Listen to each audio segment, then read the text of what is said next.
वाले ने ऐसा कर्म कर दिया, अब किसी के कर्म की जरूरत नहीं, क्योंकि मेरा मुरली वाला एक बार जिस पे कर्म करता है फिर दुनिया को उस पे कर्म करने की कोई जरूरत नहीं रह जाती। ऐसा कर्म करता है। ये दुनिया के लोग आपका बनना भी नहीं चाहते।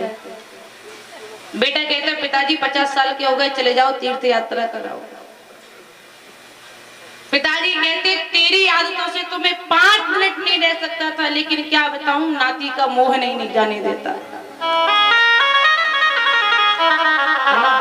ये दुनिया के लोग तुम्हारा बनना भी नहीं चाहते, फिर भी हम लोग जबरदस्ती तुम मेरे हो, तुम मेरे हो। वो कहते हम तुम्हारी नहीं है, फिर भी हम बनाए जा रहे हैं।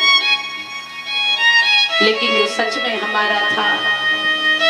दुनिया मेरी नहीं है, मिथ्या है, झूठ है, हम लोग जबरदस्ती अपना बना रहे हैं। लेकिन जो सच में हमारा है बंधुओं, आज तक हमने अपना उसे नहीं बना पाया जो मेरा था। कोई नहीं कहता कि भगवान मेरा है, कोई नहीं कहता कि मेरा गोविंद है। एक बार किसी भक्त ने जाकर के राम जी से कहा, सरकार मैं जब भी देखता हूँ ना आप मंदिर में खड़े ही रहते हो, सरकार बैठ जाया करो, थोड़ा आराम कर लिया करो, आपके पैरों में दर्द होता होगा, बैठ जाया करो। जानते हो राम जी ने क्या कहा? मेरे राम जी ने कहा बेटा मैं नहीं बैठ सकता। क्यों? क्योंकि ना जाने इस दुनिया में तेरे जैसे मेरे कितने भक्त हैं और कब कौन भक्त मुझे बुलाए, मैं इसलिए 24 घंटे धनुष बाण लेकर के तैयार खड़ा रहता हूँ। तुम बुलाओ तो सही, मैं अभी आता हूँ, तुम बुलाओ तो सही। 1 लाख में जो दब जाए वो जेर नहीं होता, 1 लाख में जो दब जाए वो जेर नहीं होता। ताकत पर जो ऐतराए वो शेर नहीं होता, ताकत पर जो ऐतराए वो शेर नहीं होता। दरबारे इलाही में मायूस ना होए बंदे, देर होती मगर अंधेर नहीं होता, देर होती मगर अंधेर नहीं होता। एक बार बुला के देखो, पुकार के देखो, भगवान को अपना बना के देखो। दुनिया के रिश्ते नाते तो तुम्हें ठुकरा सकते, लेकिन मेरा ठाकुर कभी नहीं ठुकराएगा। एक बार उन्हें दिल से अपना बनाओ। बताओ ना कन्हैया, इस समय इस देवी को क्या करना चाहिए? ये तो पूजा कर रही है पति की फोटो की, और असली पति आकर के बाहर खड़ा है। अब क्या करना चाहिए? इस देवी को पूजा करनी चाहिए या पति को अंदर लाना चाहिए? कन्हैया बोले गोपियों, जब असली पति आ गया तो फिर नकली की पूजा क्या करनी, फिर फोटो की पूजा क्या करनी? जब असली आ गया तो दरवाजा खोल के उस असली को अंदर लाओ, उसकी पूजा करो। गोपियां बोली बाहरे कन्हैया, प्रश्न भी खुद करते हो, उत्तर भी खुद देते हो, आपने मुझे उत्तर दे दिया। भगवान बोले हम नहीं समझे। गोपियां बोली प्रभु जब परम पति मिल गया तो फिर मैं संसार के नकली पतियों की सेवा क्यों करूं, क्यों करूं? क्योंकि जगत पति मिल गया अब तो मुझे।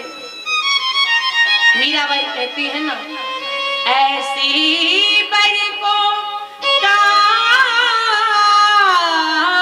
बरू जो जन्मे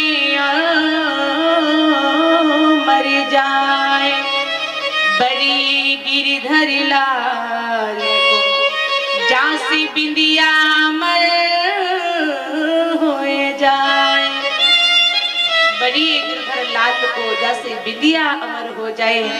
जब परम पति मिल गया तो संसार के नकली पतियों की सेवा क्यों करनी? भगवान कहते अरे गोपियों, मैं तो तुम्हारा परीक्षण कर रहा था, तुम सब मेरी परीक्षा में पास हो गई। आओ आओ गोपियों, हम तुम्हारे साथ में महारास करेंगे। आज मेरे गोविंद एक गोपी के बीच में 2 कन्हैया प्रकट हो गए, महारास प्रारंभ हो गया। रासोत्सव संप्रवृत्तो गोपी मंडल मंडता योगेश्वरेण कृष्णेन तासां मधुरदुयोः। एक गोपी के मध्य में 2 कन्हैया नाच रहे हैं।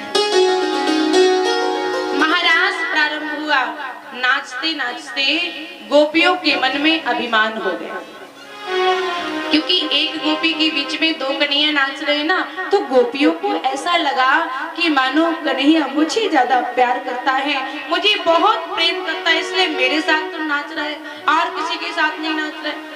अभिमान हो गया। भगवान अभिमान किसी का नहीं रहने देते। राधा रानी को लेकर के भगवान अंतर्ध्यान हो गए। जैसे ही अंतर्ध्यान हुए, राधा रानी के मन में गुमान हो गया कि भगवान सारी गोपियों को छोड़ करके आए, लेकिन मुझे साथ में लेकर के आए।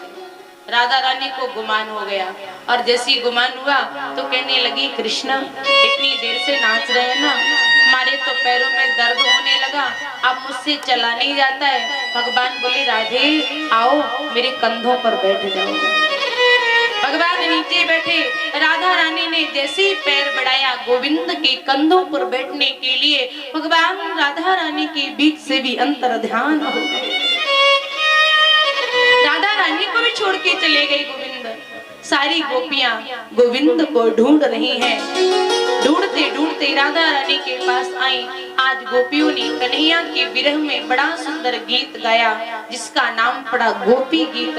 18 श्लोकों में। जयति तीथिकम् जन्मना व्रजा श्रीयति इंदिरा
नोटिफिकेशन आप तक नहीं पहुंचेगा, इसलिए नए सदस्य सब्सक्राइब करें और लाइक करती रहें। धन्यवाद।